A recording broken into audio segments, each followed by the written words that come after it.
fair to say you simply flooded the system with money? Yes, we did. That's another way to think about it. We did. Where does it come from? Do you just print it? We print it digitally, and we do that by buying treasury bills. That actually increases the money supply. Financial Turmoil Explained. Well, ladies and gentlemen, glad to have you here. This is getting to be one of the last car shows I'm going to do for a while because I'm just about to have my computer equipment here. Supposed to be delivered very soon, the next day or two. And we're going to be doing our standard shows, and we'll be including the pets in them. And the charts will be back again. So it's been probably in the history of my channel, this has been one of the longest periods where things haven't gone according to plan. Just to let you guys know, I had influenza, shingles, and Lyme's disease all at the same time. I got bit by a tick. And but I happened to have a good diagnosis by a good doctor who was able to figure out what the heck was wrong with me. But I had like a 102.5 degree temperature, and I was a mess for a little while there. Plus, at the same time, my computer and all my computer equipment just happened to quit working. So, but we're getting on track now, and that's good. Now, I'm going to tell you guys something about what's going on out there in the world right now. I've been watching it, and it almost seems like a repeat of history. History tends to repeat itself in cycles. The world goes through cycles. And right now we're going through a cycle that's very similar to me, it seems, very similar to the beginning of World War II, around 1939, when Hitler invaded Poland. We have a situation where war's breaking out on the eastern side of Europe, and the country right next to Poland.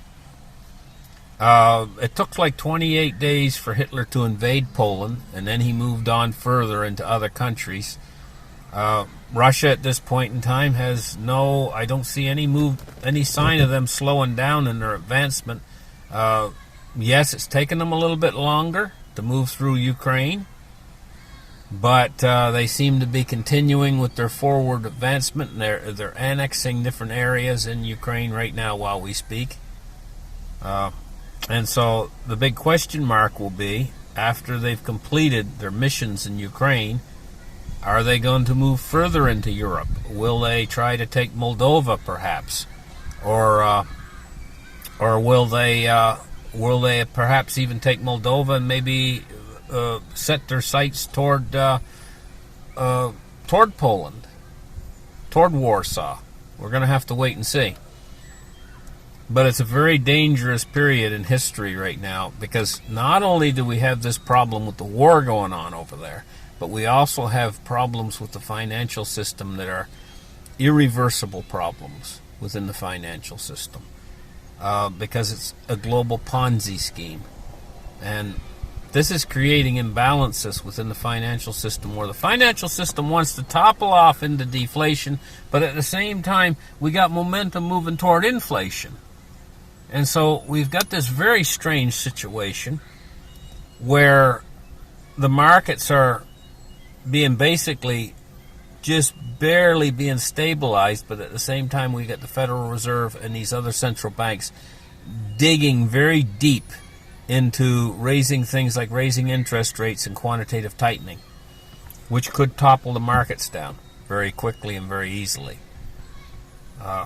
It's a strange time this summer. We've got a lot of people that are on vacation and things like that. Very high gasoline prices, but people are still doing their thing, and it's not causing that much demand destruction for gasoline, because people still have to live their lives, and they still have to fill their tanks, but we're seeing gasoline prices come down just a little bit the last few days. Now, what does that mean? That means that's a very dangerous sign for the economy, for a deflationary sign. Even though we're into this inflation right now, I'm still getting signals that the system could suddenly deflate. And if we drop, say, by 40% or more, we could have a credit freeze, a sudden credit freeze, which would have to be repaired, definitely have to be repaired by the central banks. No choice in that. So, keeping my eye on everything that's going on right now very carefully for you guys, even though I know a lot of you guys are off on vacation and stuff like that. Maybe you're not watching my channel as much as you normally do.